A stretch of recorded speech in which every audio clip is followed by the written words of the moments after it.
ओम भूर्भुवस्सुः तत्सवितुर्वरेण्यं भर्गो देवस्य धीमहि धियो यो न प्रचोदयात्।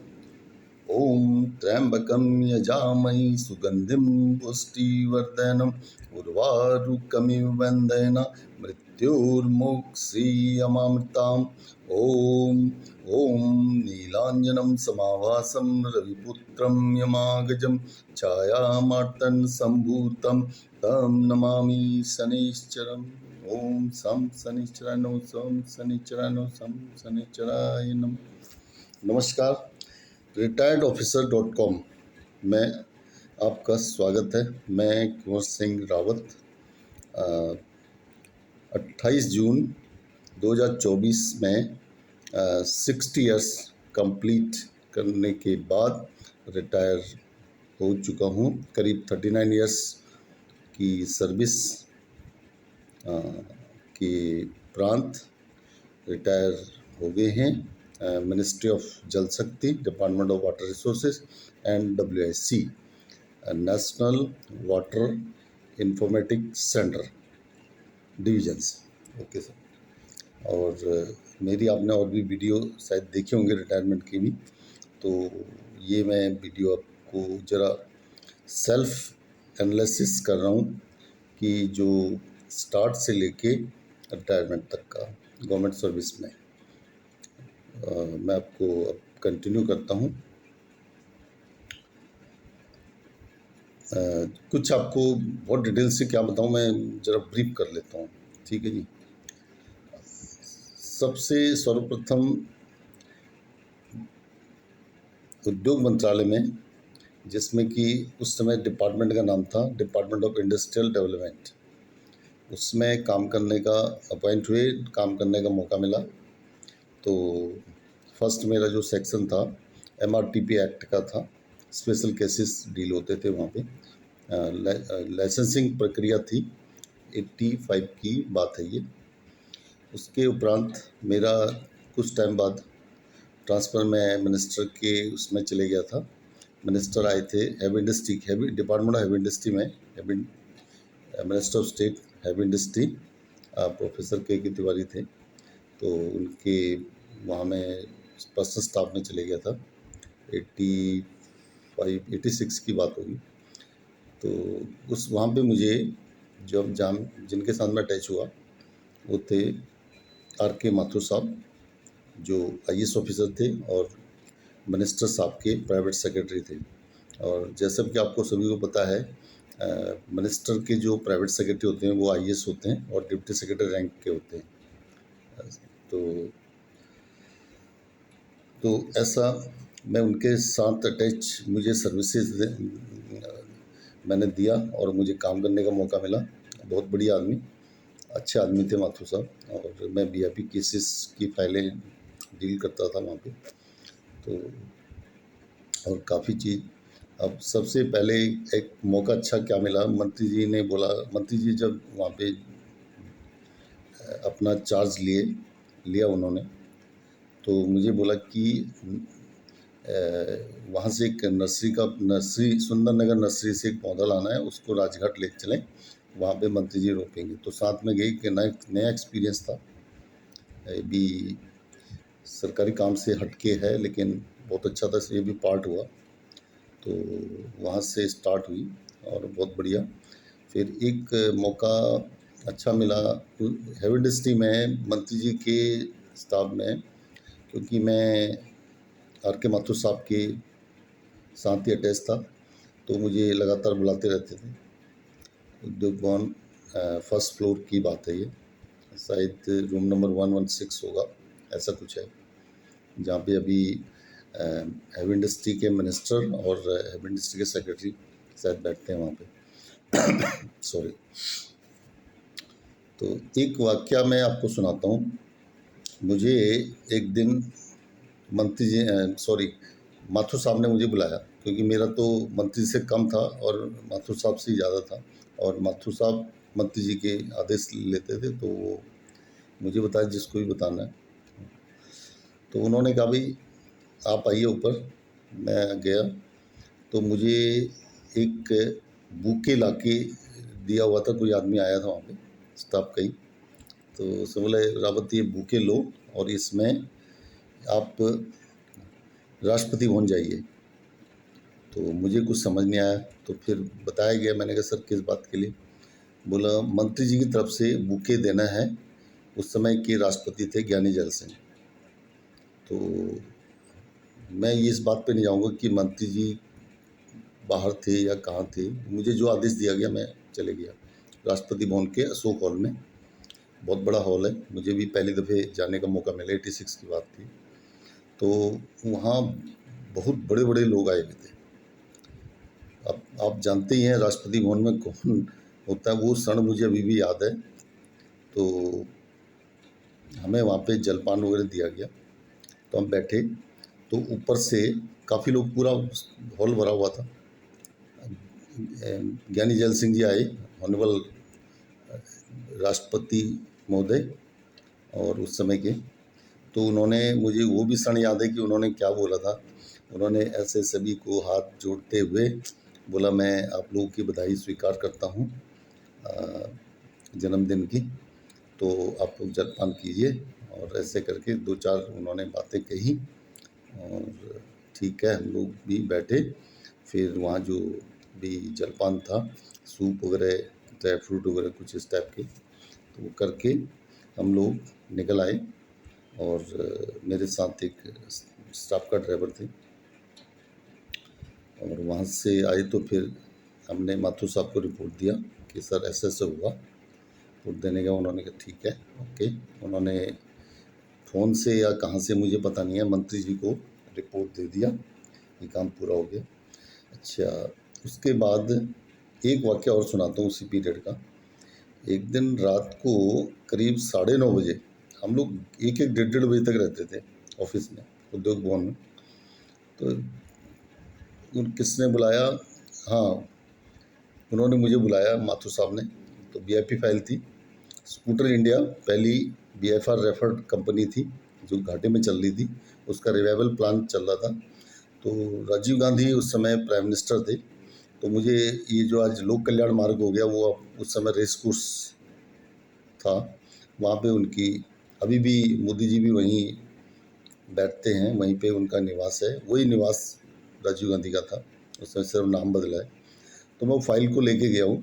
तो उस समय बी जॉर्ज उनके principal secretary to prime minister. तो वहाँ काफ़ी सिक्योरिटी बहुत टाइट थी उस समय, क्योंकि 84 में जो प्रॉब्लम हुआ था उसकी वजह से, 86 की बात थी, राजीव गांधी प्राइम मिनिस्टर थे। तो फाइल को इवन हमारी चेकिंग तो हुई, फाइल को भी स्कैनर से गुजारा गया। स्कैनर सिर्फ शायद आई थिंक बड़ी बड़ी जगह भी था उस समय, प्राइम मिनिस्टर ऑफिस में तो था ही, फाइल को भी। फिर मुझे बैठने के लिए बोला, वी जॉर्ज जो अंदर बैठे हुए थे, तो उनके जो स्टाफ वाले थे या उनके पीएस थे, उनसे बात किया। उन्होंने कहा ठीक है। तो वी जॉर्ज साहब ने अंदर बुलाया, बोला कि हाँ मेरा बात हो गया है माथुर साहब से, ठीक है आप बैठिए। और करीब फिर मैं चाय वाय भी मुझे दिया उन्होंने। रात के 11:30 बज रहे थे। 11:30 बजे बोला कि आपका फाइल हो गया है, पीएम ने साइन कर दिया है। तो फाइल ले करके मैं वापस आया। तो 12:30 बजे के आसपास टाइम, 11:30 पौने 12 बजे बाहर निकले होंगे, ऐसे ही 12 बज गए थे। तो माथुर साहब बहुत बढ़िया आदमी, सज्जन आदमी थे। तो उन्होंने इमीडिएटली, मंत्री जी भी बैठे हुए थे, बताइए 12 बजे तक ये पता होता नहीं कि सेंट्रल गवर्नमेंट का ऐसा काम होता है। तो उन्होंने फाइल को क्लियर उसी टाइम, फिर 1 घंटा और बैठे। तो वो जो भी आगे का लेटर से स्टेट गवर्नमेंट को सभी जगह लेटर के उन्होंने बताया, और माथुर साहब ने उसका ड्राफ्टिंग करके अपने पीए को, और भारत भूषण थे उनके पीए, तो उनको वो किया, और अगले दिन फाइल मेरे पास आ गया। ठीक है, फिर हम रात को 1:30 बजे करीब अपने घर के, कार थी, स्टाफ कार मिलती थी हमें, कोई ऐसी प्रॉब्लम वाली बात नहीं थी। तो वो भी बता दूं, वो स्टाफ कार भी, वो ड्राइवर भी, उनका नाम भी रावती था, पौड़ी गढ़वाल के थे। तो बहुत बढ़िया। एक वाक़या उसके बाद एक और, क्योंकि मैं वीआईपी केसेस ही डील करता था। एक बार माथुर साहब ने और बुलाया। माथुर साहब कहने लगे कि आपको ना कुछ एक कुछ था, एक मटेरियल था, आई डोंट नो, ऐसे ऑफिशियल ही था, तो बोला था इसको खोलना नहीं है और आपको भेजा जा रहा है। फिर ठीक है, कहाँ गए? रक्षा मंत्री थे, डिफेंस मिनिस्टर अरुण सिंह जी उस समय। तो फिर मैं वहाँ गया तो एक वाक़या अच्छा, जो मैं साउथ ब्लॉक गया तो रिसेप्शन पे, तो वहाँ पे क्या होता है, रक्षा मंत्रालय में शायद आई थिंक पहली दफ़े ही गया था मैं। एमईए वगैरह में तो काफ़ी गया था, नॉर्थ ब्लॉक में भी गया था। साउथ ब्लॉक के विदेश मंत्रालय में भी इतनी रिस्ट्रिक्शन नहीं है जितनी कि रक्षा मंत्रालय में। तो वहाँ पे उनका रिसेप्शन, हमारा तो पास भी नहीं चलता है एमएचए वाला, तो वहाँ उन्होंने पास ऊपर बात की होगी एडिशनल पीएस से। तो एडिशनल पीएस उस समय मिस्टर उपाध्याय थे, जो आज कांग्रेस में थे पहले, अब बीजेपी में चले गए। वो विधायक हैं टिहरी से शायद, वही। तो उनसे तो नीचे पास बनाया, तो साथ में उन्होंने एक उनको भेजा संतरी को, वो भी आर्मी वाले थे। तो वो गए तो ठीक है जी, वो उतनी देर बाहर खड़े रहे। जब मैं अंदर रक्षा मंत्री साहब से मिला तो पहले उनके पीए से बात किया, पी मैं उनके पीएस के पीए थे जो, तो उन्होंने कहा ठीक है आप। फिर मैं अंदर गया तो वो चीज़ उनको दे के आया। तो उसके बाद मैं वापस आया तो बाहर देखा तो मेरे साथ संतरी साहब साथ में थे। तो मैं भी हैरान, मैंने कहा आप? बोले नहीं, हमें ऑर्डर है। फिर मैंने कहा मैं ज़रा वॉशरूम आता हूँ। तो बोला ठीक है। तो देखा तो वो वॉशरूम के बाहर भी खड़े हैं। बाहर वापस आए तो वो कहते कि आपको किधर, कहीं नहीं जाना, सीधा चलिए। मैंने कहा मुझे कहीं जाना भी नहीं है, लेकिन मैं वॉशरूम जाना था। रक्षा मंत्रालय की सिक्योरिटी को बहुत टाइट सिक्योरिटी है, मानना पड़ेगा। फिर वहाँ नीचे, फिर पास पहले उधर एडिशनल पीएस से साइन कराया और नीचे आए तो नीचे पास दे दिया, उन्होंने ले लिया पास। फिर चलो जी हम पहुँच गए वहाँ। फिर रिपोर्ट हमने माथुर साहब को दी।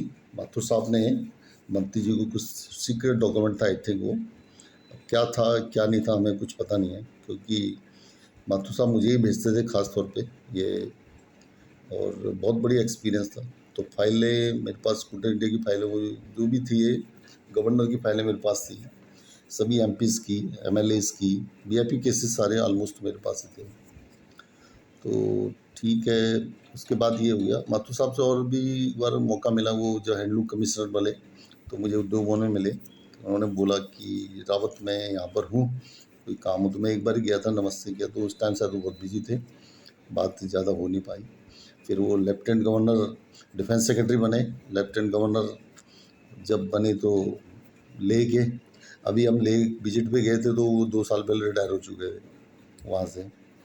तो एनीवे चलो बहुत बढ़िया। अब उसके बाद हम लोग हेवी इंडस्ट्री में रहे। हेवी इंडस्ट्री के बाद मौका, फिर मैं, हाँ, एक मिनिस्टर और थे उनके पास भी गया हूँ। थुंगन साहब थे, पीके थुंगन।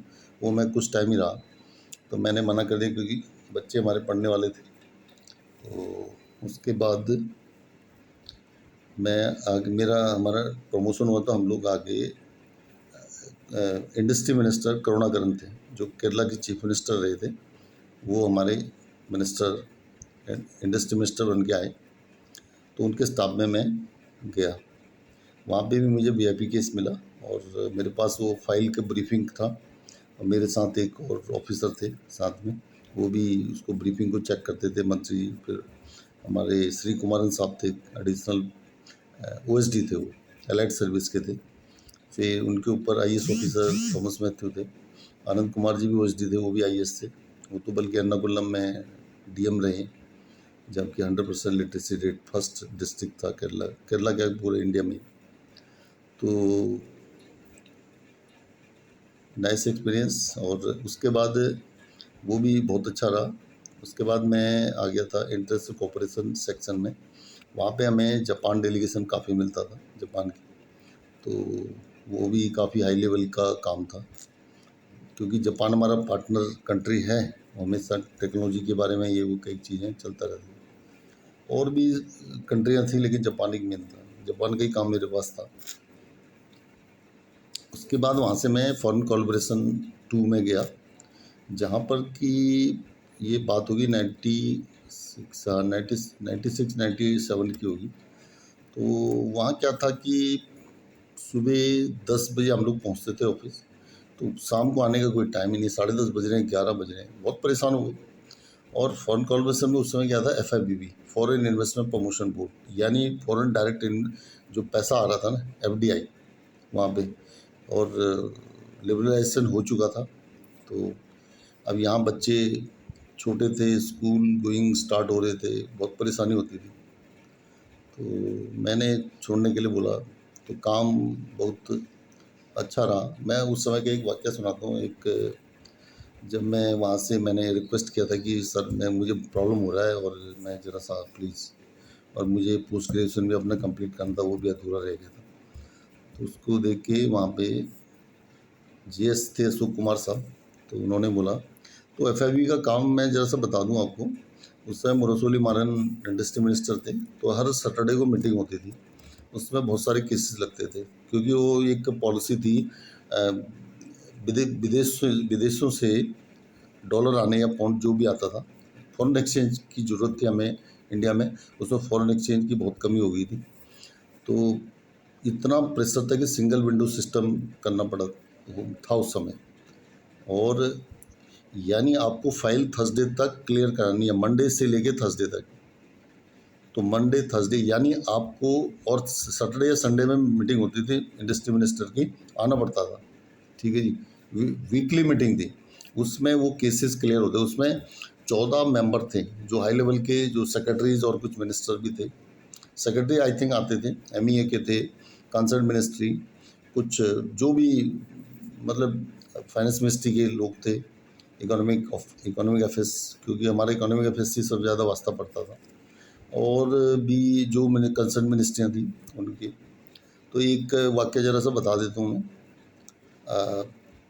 मुझे याद है कि इन्वायरमेंट मिनिस्ट्री में निर्मल एंड्रूज जॉइंट सेक्रेटरी थे उस समय।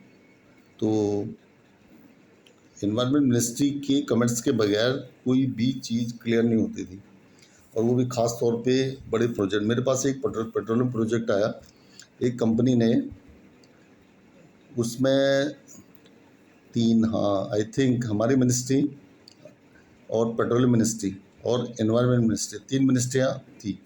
उसमें हुआ क्या था कि वो आदमी जो है ना, जब अपना वो लेके आया, क्योंकि उसको पहले 1 साल पहले अप्रूवल मिला था, या 2 साल पहले, 1 साल पहले शायद अप्रूवल मिला था उसे, कि पौंडीचेरी में एक पेट्रोलियम प्रोजेक्ट लगाना है, पेट्रोलियम प्रोजेक्ट लगना है। ठीक है, तो वो जब वहाँ पौंडीचेरी गवर्नमेंट के पास दिया, उन्होंने लैंड देने से मना कर दिया। बोला भाई, इसमें उनका ऑब्जेक्शन था रिटर्न में जो आया, बोला कि मुझे जो है ना, आप दोबारा से इसको रीइशू कीजिए, वो नहीं मान रहे इसको, और इसका वैलिडेशन ख़त्म हो गया है। तो मैंने कहा ठीक है, पुटअप हुआ, तो उससे पूरा एनालिसिस हुआ केस। तो पता चला कि एनवायरनमेंट मिनिस्ट्री का कमेंट्स उसमें नहीं था, जो कि बहुत ज़रूरी था। पेट्रोलियम का जो मामला है, उसमें एनवायरनमेंट एंगल आ जाता है। तो वो सिटी में जहाँ पे जगह मांग रहा था पार्टी, तो वहाँ पौंडीचेरी गवर्नमेंट ने मना कर दिया, बोला कि हम इसको नहीं दे सकते। बाद में उसमें मैंने प्रपोज किया था कि भाई ये एनवायरनमेंट मिनिस्ट्री के कमेंट्स लिए जाए। एनवायरनमेंट मिनिस्ट्री के कमेंट्स लिए गए, वो हमारे सेक्रेटरी साहब और मंत्री जी जेस सब ने अप्रूव किया, तो फाइल क्लियर होकर आ गई थी। फिर उनको निर्मल एंड्रूज साहब आए थे उस दिन, उन्होंने उसको 3 हफ्ते के लिए डिबार कर दिया था। फिर बाद में ये जो चीज़ें हुई हैं, काफ़ी चीज़ें, तो मैं वहाँ से उस सेक्शन से मैं भी आ गया था, क्योंकि मैंने लिख के दिया था। तो एनीवे मैं फिर दूसरे डिवीज़न में आगे, जहाँ कुछ ईज़ी था बच्चों की। गवर्नमेंट में ये तो फ़ायदा बहुत सारे, क्योंकि 56 सेक्शन थे वहाँ पे, तो आप उस सेक्शनों में, ये लाइसेंसिंग वाले सेक्शन थे, बाकी कुछ सर्विसेज सेक्शन होते थे, उनमें ज़रा सा ठीक होता था कहते हैं। तो आगे फिर उसके बाद, हाँ, फॉरेन कॉर्पोरेशन होगा। फिर ये हम लोग उस सेक्शन में रहे, कैश डिवीज़न था वो पे काफ़ी ठीक है, काफ़ी कुछ फाइनेंशियल मैनेजमेंट के बारे में पता लगा, लाइफ को कैसे मैनेज फाइनेंशियल उसमें कैसे किया जाता है, कैसे प्लानिंग की जाती है, इस तरह से, तो टोटल ठीक रहा। फिर मैं एनएमसीसी बना था हमारे यहाँ, नेशनल मैन्युफैक्चरिंग कॉम्पिटेंट काउंसिल, विज्ञान भवन एनेक्सी में बैठती थी। वहाँ पे भी हाई फाई हमारे जो डीआईपीपी हो गया था उन दिनों, department industrial policy and promotion, उसके सेक्रेटरी साहब गोविंद राजन साहब, तो वो मेंबर सेक्रेटरी थे। चेयरमैन चेयरमैन साहब कृष्णमूर्ति जी थे, जो बीएचएल मारुति के चेयरमैन रहे। हाँ, मैं एक साल और बात बता देता हूँ, जब मैं माथुर साहब के था तो उस समय भार्गव साहब काफ़ी आते थे वहाँ पे, और बीएचएल के चेयरमैन भी आते थे, बहुत सारे लोग, 50 कंपनियाँ थी हैवी इंडस्ट्री के अंदर, तो काफ़ी लोगों से मुलाकातें होती थी, बात अच्छी। और भार्गव साहब तो सामने ही बैठे रहते थे, तब ना होती थी। तो एनीवे, चलो फिर आते हैं, फिर उसके बाद फिर मैं फॉरेन कॉर्पोरेशन में काम किया, और उसके बाद कैश में काम किया। फिर मौका मिला, जो लाइफ का एक निचोड़ कहते हैं, फॉरेन कॉर्पोरेशन से भी काफ़ी कुछ पता लगा, लेकिन इंडस्ट्रियल डेवलपमेंट सेक्शन था, इंफ्रास्ट्रक्चर डेवलपमेंट, आईडी 1 था, इंफ्रास्ट्रक्चर डेवलपमेंट। उसमें वो सेक्शन 2008 में बना था, कि 2006 में हमारे प्राइम मिनिस्टर मनमोहन सिंह जी का विजिट हुआ था, तो एक एमओयू साइन हुआ था जापान गवर्नमेंट से। तो उस समय सीजीओ अम्बे थे शायद प्राइम मिनिस्टर, अम्बे साहब, तो वो भी कई बार आए यहाँ पे, आपको समाचार माध्यम से पता चला। मोदी जी के टाइम पे भी थे, बाद में कुछ मिसहैपनिंग हुआ था उनके साथ। तो एनीवे, यहाँ पे मुझे 4-5 साल जो टाइम मिला, बहुत ज़बरदस्त इंडस्ट्रियल कॉरिडोर, एक नया कॉन्सेप्ट आया था, Delhi Mumbai industrial corridor deal किया हमने, उसमें थे 56 प्रोजेक्ट। अब बताइए, बहुत बड़े बड़े स्टेट थे उसमें, तो 6 स्टेट थे, उनसे अलावा भी हर स्टेट से कोई ना कोई लेटर, केरला से आ रहा है, पौंडीचेरी से आ रहा है, कर्नाटक से आ रहा है। तो ये बाद मैंने एक कॉन्सेप्ट बनाया गया कि भाई एक पूरा इंडिया को ने हर जगह जगह डिवाइड किया गया, कि भाई सॉरी, वो सब स्टेटों को कोई ना कोई कॉरिडोर देने की बात हुई। ईस्ट वेस्ट कॉरिडोर बना, Delhi Mumbai industrial corridor first था, उसमें 6 स्टेट थे, 7 स्टेट अमृतसर कलकत्ता कॉरिडोर। फिर एक बात हुई कि इंटरनेशनल कॉरिडोर भी बनना है, जो कि कलकत्ता से आगे हमारे म्यांमार बॉर्डर तक जाएगा, म्यांमार बॉर्डर से म्यांमार बॉर्डर से आगे जाएगा, बहुत आगे। वो एक कॉन्सेप्ट था, मुझे याद है कि डायरेक्टर मैडम सेकंड फ्लोर में, और एडीबी के लोग भी आए हुए थे, वो बात कर रहे थे 2050 की मैप जो रोड मैप बन रहा था, उसमें कह रहे थे 2050 में आप दिल्ली से सीधा थाईलैंड तक बाय ट्रेन, बुलेट ट्रेन या बाय रोड भी जा सकते हैं। एक 2050 का कॉन्सेप्ट है, अभी 2024 चल रहा है। तो चलिए जी, वही एक मिनिस्ट्री, बड़ी ज़बरदस्त मिनिस्ट्री। अच्छा, वहाँ मुझे मौका मिला जॉइंट कमीशन मीटिंगों में भी जाने का। मैं आईसी सेक्शन में था, इंटरनेशनल कॉर्पोरेशन। वहाँ पे चिदम्बरम साहब को भी देखा, आई के गुजराल साहब को भी देखा, और एमईए की मीटिंगों में कई जगह हम जाते थे, तो साथ में हमारे डिप्टी सेक्रेटरी होते थे। तो कई बार इकोनॉमिक अफेयर्स में काफ़ी बारी गए।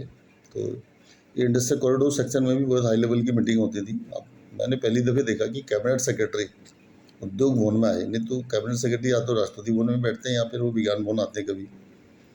और वो उस समय ये जनधन योजना और इनकी बातें चली थी, कोऑर्डिनेट हमारी मिनिस्ट्री कर रही थी।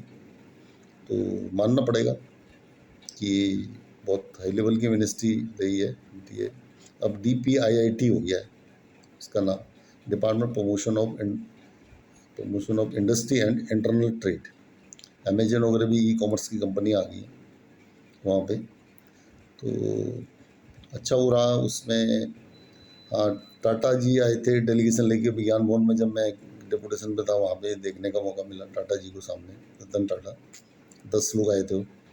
अंबानी साहब ये भी आए थे, और कई बड़े लोग, आदित्य बिरला, कुमार मंगलम और आदिक गोदरेज, एस कुमार, ये काफ़ी लोग 14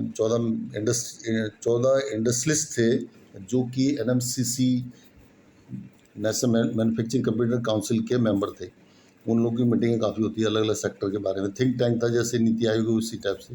वो इंडस्ट्री के बारे में सोचता था कि इंडस्ट्री को कैसे प्रमोट। मुझे एक वाक्य उसका भी याद है कि शाम के टाइम हम लोग 8 बज रहे थे, तो मीटिंग ख़त्म हुई। IIM बेंगलुरु से प्रोफेसर राधा रेड्डी मैडम, तो उन्होंने एक सुझाव दिया था कि भाई जो हमारी एग्रीकल्चर लैंड है, हमको उसको कम नहीं करना है, उसको बढ़ावा देना है, क्योंकि आने वाले टाइम में हमारी जो पॉपुलेशन इतनी बढ़ चुकी होगी तो हम लोग क्या करेंगे। तो उसी टाइम ने एक पता चला कि स्पेशल इकोनॉमिक जोन की पॉलिसी अनाउंस होने वाली है डिपार्टमेंट ऑफ कॉमर्स से, उद्योग भवन से। हम विज्ञान भवन में थे, तो उसी टाइम ये जब आई जो बातें, तो हमारे चेयरमैन साहब उन्होंने बात, तो उसी टाइम वो 10 जनपद पे गए। 10 जनपद पे आप कौन बैठता आपको बताइए, तो उन्होंने प्राइम मिनिस्टर मनमोहन सिंह जी को उसी टाइम बोला।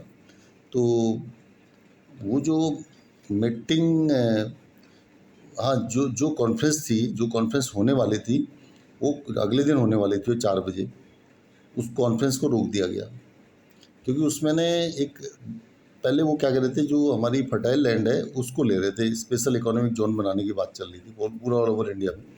तो उन्होंने कहा भाई ये जब कॉमर्स की पॉलिसी है तो इसमें तो बड़ा मुश्किल हो जाएगा।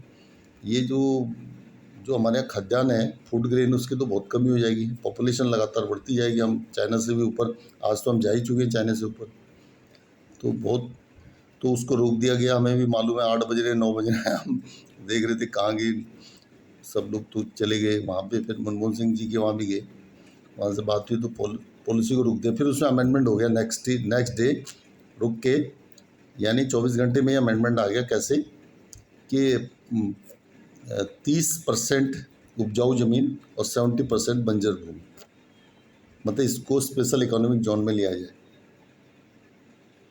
तो इससे बड़ा हल्ला भी हुआ, पता नहीं, क्योंकि इंडस्ट्री में काफ़ी लोग दूसरे टाइप के थे ये वो, क्योंकि उस पॉलिसी का ना, ये नोएडा में जब आई थी तो स्पेशल इकोनॉमिक जोन की उसमें इंडस्ट्रियाँ सेटअप होनी थी, उसकी जगह वहाँ पे मायावती की गवर्नमेंट थी, मायावती मैडम की। तो उसमें बताते हैं कि उन्होंने विदाउट लैंड यूज चेंज किए हुए वो वहाँ पे सारी रिहाइश के बिल्डर्स को दे दिया, सोसाइटीज़ को दे दिया नो लैंड, सॉरी। तो कुल मिला के स्पेशल इकोनॉमिक जोन की पॉलिसी चेंज हो गई, तो 70% वेस्ट लैंड नहीं, ठीक है, यानी बंजर भूमि, और फर्टाइल लैंड आ गई 30%, तो काफ़ी चेंज हुआ। तो ये पॉलिसी का उसका याद था मुझे, और ये मैंने आपको वो भी बता दिया। और इंडस्ट्रियल जो इंफ्रास्ट्रक्चर के बारे में था, इसमें इतनी बड़ी चीज़ थी, मेक इन इंडिया प्रोग्राम हुआ था, उसका भी मैंने कई बार बताया। मेरी फूड प्रोसेसिंग सेक्टर में थी ड्यूटी, बहुत बढ़िया। हमारे JS तलीन कुमार साहब IAS, और ये IIT कानपुर से थे, और AK सिंह साहब डायरेक्टर थे हमारे, और हमारे अंडर सेक्रेटरी और SO, मैं भी उस समय ASO था, असिस्टेंट सेक्शन ऑफिसर था। तो बहुत अच्छा, काफ़ी प्रेशर भी रहता था, लेकिन ठीक है। और मीटिंगें कोऑर्डिनेट होती थी यहाँ पे उद्योग भवन में। बताया ना मैंने, उसी टाइम जनधन योजना का प्रोग्राम भी चल रहा था कि भाई कैसे रूरल सेक्टर में कैसे उनको बढ़ावा जाए। तो मुझे याद है कि एक सेक्रेटरी साहब को मीटिंग में जाना था, तो उसके लिए ड्राफ्ट बनाना था इसी जनधन योजना का। वो चैट कर रहे थे, शायद हमारे सेक्रेटरी साहब मेंबर थे, तो वहाँ पे टेलीकम्युनिकेशन में या सेक्रेटरी होंगे या मिनिस्टर होंगे, वो उसको चैट कर रहे थे, अध्यक्षता कर रहे थे मीटिंग की। तो चलिए ये बातें, और उसके बाद मैं इसको शॉर्ट कर देता हूँ, अभी काफ़ी लंबा भी हो गया वीडियो। जी, तो वो मैंने ड्राफ्ट बनाया था, कई ड्राफ्ट तो बनाता था, ये ब्रीफ बनाते थे, क्योंकि फ़ॉरेन से भी बहुत आते थे। रिलायंस इंडस्ट्री वालों को भी पता है मुझे, एक बार वो भी आए थे, काफ़ी लोग आते थे। और हमारा जो उसको जो प्रोजेक्ट में असिस्ट कर रहा था जापान था। जापान बहुत बड़े-बड़े इंफ्रास्ट्रक्चर के प्रोजेक्ट थे। अब तो ये काफ़ी प्रोजेक्ट चल रहे हैं बहुत। और आरआरडीएस प्रोजेक्ट ये जो अभी दिल्ली मेरठ का चल रहा है, इसमें 3 वो हैं, एक पानीपत का है, दिल्ली पानीपत और दिल्ली अलवर।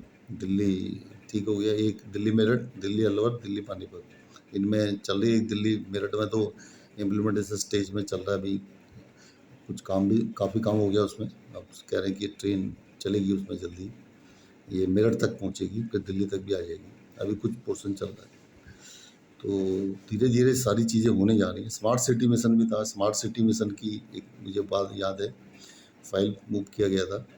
तो स्मार्ट सिटी मिशन को, सिटियों को मेंटेनेंस करने के लिए एक बीटेक में कोर्स इंट्रोड्यूस करने की बात हुई थी। उसका हमने सब कुछ ऑर्डर निकल गए थे।